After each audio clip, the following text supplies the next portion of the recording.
But first, it was not so long ago that the legal pot industry looked like a sure way to make money in Massachusetts. But with delays on Beacon Hill and the Trump administration indicating it might not look the other way in states that have said yes to allowing marijuana, it's no longer a sure bet.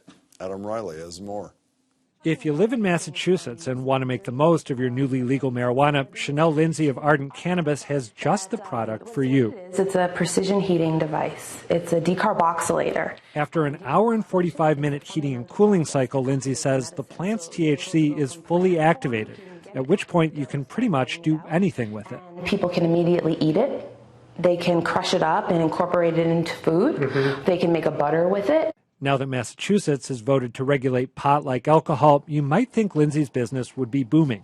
But she says while there's been an uptick in interest, it's not what it could be. With the delays in the legislature, with all of this talk of changing things, people are just very confused about where things stand. Do you think you'd be selling more if there weren't that uncertainty?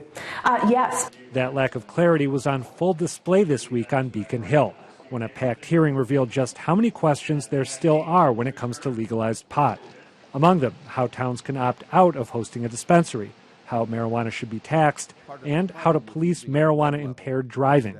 Marijuana metabolites stay in your blood for up to 30 days. And there's the even bigger question of whether President Trump's Justice Department might crack down on a drug that's still illegal under federal law. I, as you know, am dubious about marijuana. Still, for some budding marijuana entrepreneurs, that uncertainty represents its own business opportunity. I knew we would have to form a group to fight for the rights of the marijuana consumers here in Massachusetts. Kamani Jefferson is the president of the Massachusetts Recreational Consumer Council.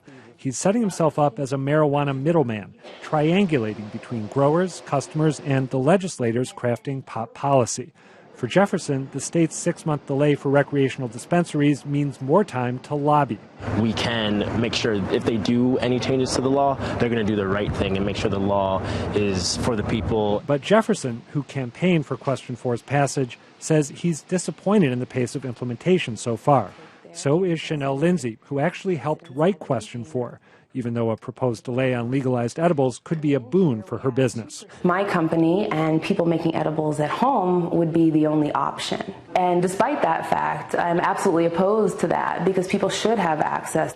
Adam Riley joins me now. Hey, Adam. Hey, Jim. That woman, marijuana activator, is that what it's called? The decarboxylator. Whatever yes. it is. Is she worried about delay, or is she worried this thing is never going to happen at all? I think she's worried about delay, but I'd say she is also relieved that the most important parts of the law to her, the ability to grow, ability to use at home, and the ability to gift are on the book. She thinks it's going to be really hard to roll those back, even if they whittle down other parts of So the vote on recreational marijuana was, 4 months ago. The vote on medicinal marijuana, medical marijuana, just to put it in context, was 4 years ago. How's the implementation gone there? Yeah. It's going very, very slowly. The law allowed, medical marijuana law, allowed 35 dispensaries to be created every year. Right now we've got 10 across the state, and something like 208 that are awaiting approval. So it's not moving nearly as fast or as aggressively as Plus, there was supposed to be one in every single county. Right, and we're not even halfway there yet. No, we're not there. So are there other nascent industries other than whatever that carboxylator thing? Entrepreneurial-minded marijuana fans are delivering tea at a much higher than usual price and throwing in a free gift of marijuana.